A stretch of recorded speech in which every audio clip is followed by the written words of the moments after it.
சின்னத்திரை மூலம் பிரபலமான நடிகர் பாலா தன்னுடைய சொந்த செலவில் மலை கிராம மக்களுக்கு 4 இலவச ஆம்புலன்ஸ்களை வாங்கி கொடுத்தார். சமீபத்தில் மிச்சம் புயலால் ஏற்பட்ட வெள்ளத்தால் பாதிக்கப்பட்ட மக்களை நேரில் சந்தித்து சுமார் 200 குடும்பங்களுக்கு தலா 1000 ரூபாய் கொடுத்து உதவினார். இந்நிலையில் தற்போது செங்கல்பட்டு மாவட்டம் கோட்டைகயப்பாக்கம் என்ற கிராமத்தில் குடிநீரில் சுண்ணாம்பு கலந்து வருவதால் குடிநீர் சுத்திகரிப்பு நிலையத்தை அமைத்து தருமாறு பாலாவிடம் கிராம மக்கள் கோரிக்கை வைத்தனர். இதனையடுத்து நடிகர் பாலா 3 லட்சம் ரூபாய் செலவில் குடிநீர் சுத்திகரிப்பு நிலையத்தை அமைத்து கொடுத்துள்ளார். இது தொடர்பாக அவர் பேசுகையில், என்னால் முடிந்த உதவிகளை செய்து வருகிறேன்.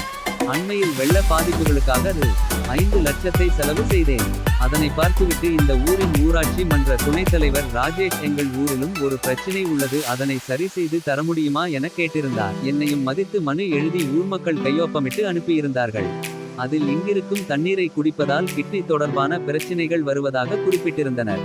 எத்தனை நாட்களுக்குள் முடியும் என யோசித்தேன். மேலும் வீடியோ ஒன்றையும் அனுப்பினர். தண்ணீரை வடிகட்டும் போது அதில் சுண்ணாம்பு தேங்கியிருந்து அதனை பார்த்து எப்படியாவது குடிநீர் சுத்திகரிப்பு நிலையம் அமைக்க வேண்டும் என முடிவெடுத்து பணம் சேர்த்து அமைத்து கொடுத்தேன் என்றார்.